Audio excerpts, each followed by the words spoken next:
안녕하세요. 오만사입니다. 결혼을 약속하던 사이였던 남자친구가 있었어요. 어쩌다 친구 사이처럼 지내다 보니 연인으로 발전이 되었고 누가 뭐라 해도 저희는 결혼할 사이였어요.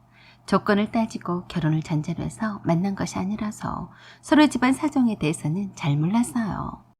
단지 남자친구네 집이 경상도 저 아래쪽 지방에 있는 조그만 시골이라는 것만 알았어요. 시골 출신의 남자친구였어도 꽤 잘 사는 집인 것 같았어요. 용돈도 풍족해서 알바 같은 것을 한 적이 없었거든요. 졸업 후에도 둘 다 취업을 했고 이제는 돈을 모아서 결혼하는 일만 남았어요. 저는 그동안 허름한 빌라 반지 하나, 옥탑방을 돌아다니며 월세로 겨우겨우 버티고 살다가 겨우 투룸으로 전세를 얻어서 살게 되었습니다. 그것도 대출을 받아서 얻었어요. 거짓말 못해서 남친 돈도 조금 보태어졌어요. 항상 쌀이싼 월세를 쫓아서 굴속 같은 허름한 원룸에서 생활했던 제가 안쓰러웠던 남친이 좀 더 산뜻한 환경의 투룸을 제안했어요.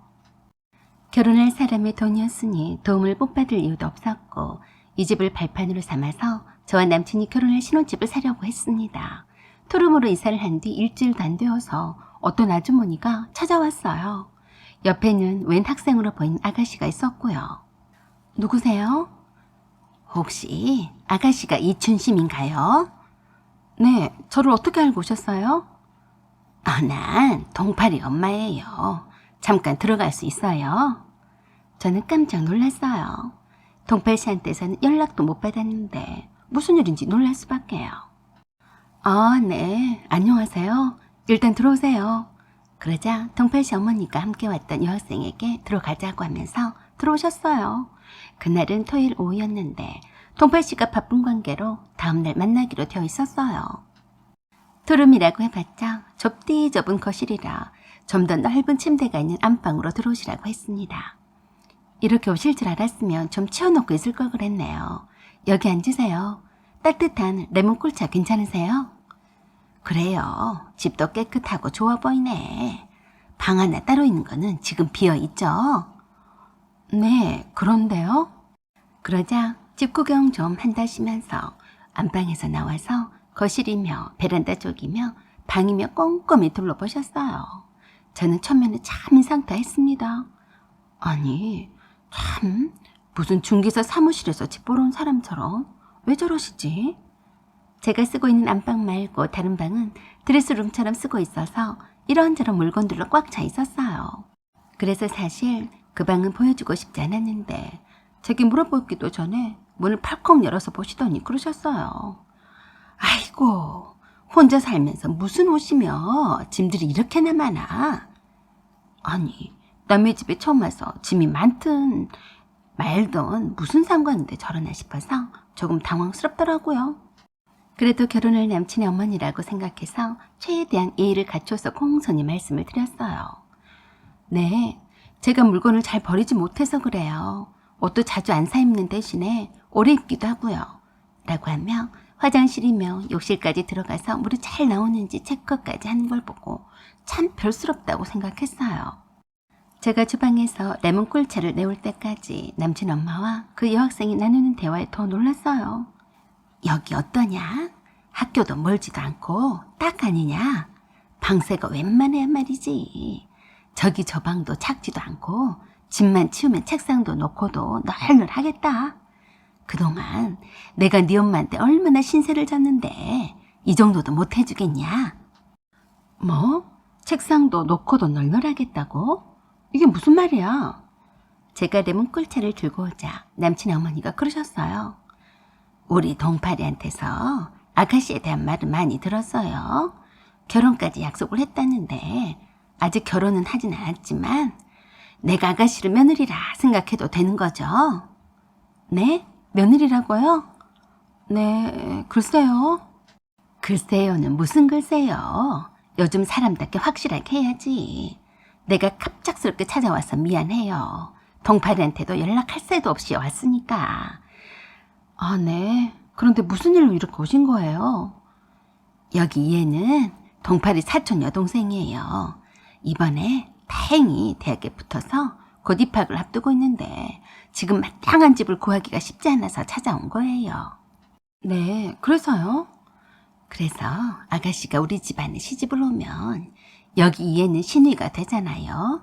그러니까 한 몇 달간만이라도 데리고 있어줬으면 해서요. 네? 데리고 있으라고 하시면 여기서 저랑 함께 지내란 말씀이세요? 그게 어려운 일은 아니죠? 그게 어렵지 않은 일이라니 그럼 쉬운 일인가요? 저는 순간 이게 무슨 말인가 싶어서 눈만 꼼뻑거렸어요. 내 머리가 어떻게 되나 싶었죠. 생판 모르던 남친 어머니와 남친의 사촌 여동생이 찾아와서 무대뽀를 함께 여기서 살라니 상식적이지 않은 일이었어요. 동팔 씨와 얘기를 나누고 오신 거예요? 동팔이는 안 된다고 팔쩍 뛰었는데 내가 그냥 온 거예요. 그래서 제가 말했습니다. 미리 오시기 전에 전화를 먼저 주시지 그러셨어요. 저는 여기 혼자 살아도 짐도 많아서 힘들어요. 방 하나가 더 있다고 해서 하숙 받고 싶지도 않고요. 하숙? 누가 하숙 받으라고 했어요? 방 구할 때까지만 잠깐만 데리고 있으라는 거예요. 그것도 못한다고는 말 못하겠죠? 네, 동팔씨 어머니, 저는 그렇게 못합니다. 못해요? 내 아들한테 돈은 따박따박 받아서 쓰고 있는 주제에 사촌 동생을 못 데리고 있겠다니. 이게 말이 된다고 생각해요? 뭔가 잘못 알고 계신 것 같은데요. 제가 동팔 씨한테 돈 받은 적 없어요. 그러자 저를 빤히 쳐다보시더니 제게 그러시는 거예요. 내가 분명히 동팔이한테 돈을 줬는데 그래요. 그럼 우리 아들이 내게 거짓말 했다는 거예요? 네? 그러지 말고 내가 동팔이한테 지금 전화해보면 알겠네. 그러면서 동팔 씨한테 전화를 하셨어요. 동팔아, 나 여기 춘심이 집에 와 있다. 너 어디냐? 여기 빨리 좀 와야겠다. 저기 동팔 씨 어머니, 혹시 동팔 씨가 제게 돈을 좀 보탰는데 그 돈을 어머니가 해주신 거예요? 그러자 뜬금없다는 듯이 그러셨어요. 그럼 그게 누구 돈이겠냐? 동팔이한테 돈이 어디 있어? 갑자기 저게 싸늘한 말투로 그러셨어요.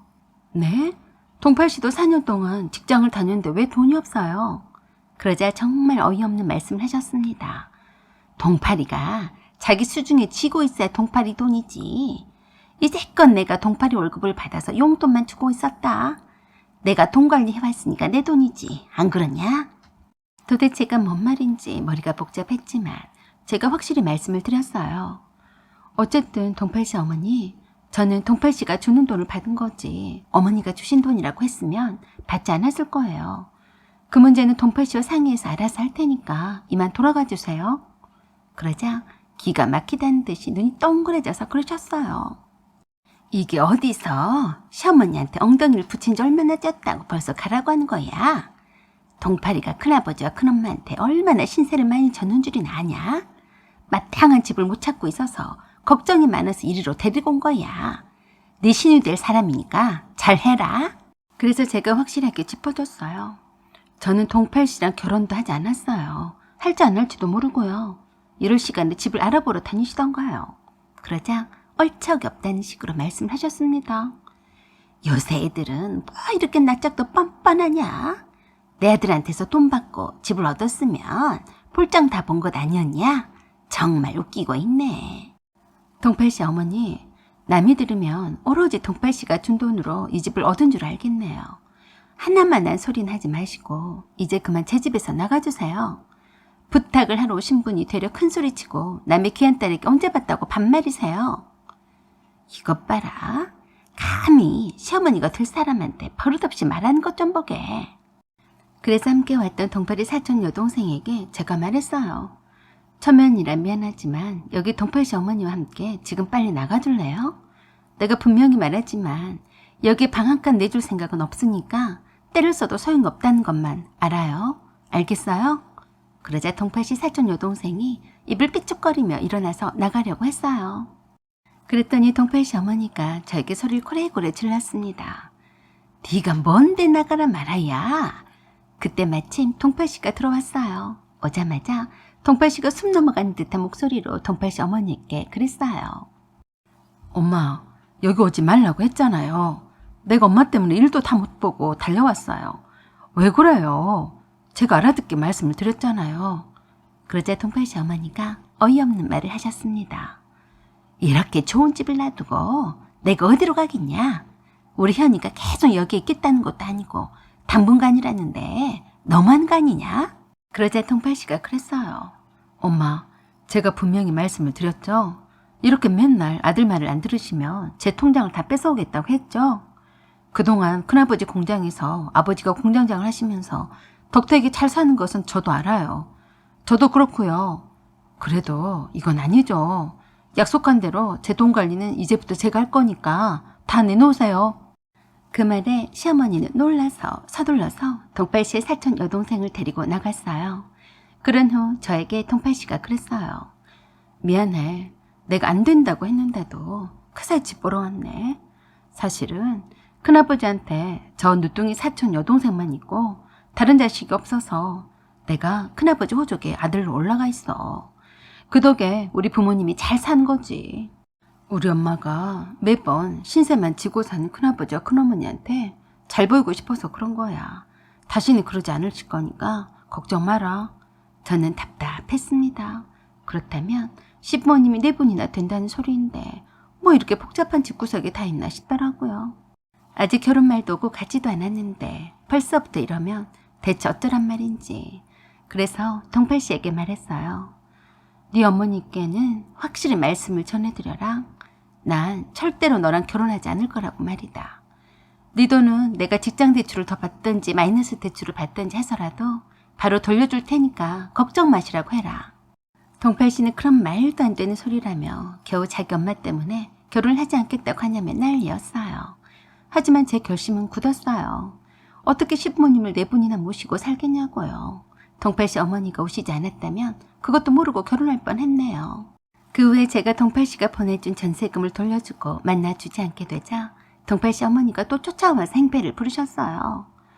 네가 뭔데 우리 아들과 헤어지네 많이 하냐? 결혼한다고 해라. 당장에 그러지 않으면 동네 창피하게 며칠 몇 날이던 여기서 떠들 테니까 알아서 해. 그래서 주인집 아주머니께 양해를 구하고 다른 곳으로 이사를 가버렸어요. 통팔씨 어머니도 참 딱해 보였습니다. 아들의 양부모인 큰아버지와 큰어머니만을 부모님으로 섬기겠다는 말에 큰 상처를 받았는지 저에게 와서 결혼하라고 저 난리이니 말입니다. 그동안 돈줄이었던 아들이 돌아서 버리고 매달 용돈 겸 해서 돈 관리도 맡겨서 자기 돈인 것처럼 생각하며 사셨던 분이 하루아침에 돈도 뺏기고 아들도 큰 집에 뺏겨버렸으니 말입니다. 사연은 여기까지입니다. 구독과 좋아요 부탁드려요. 감사합니다.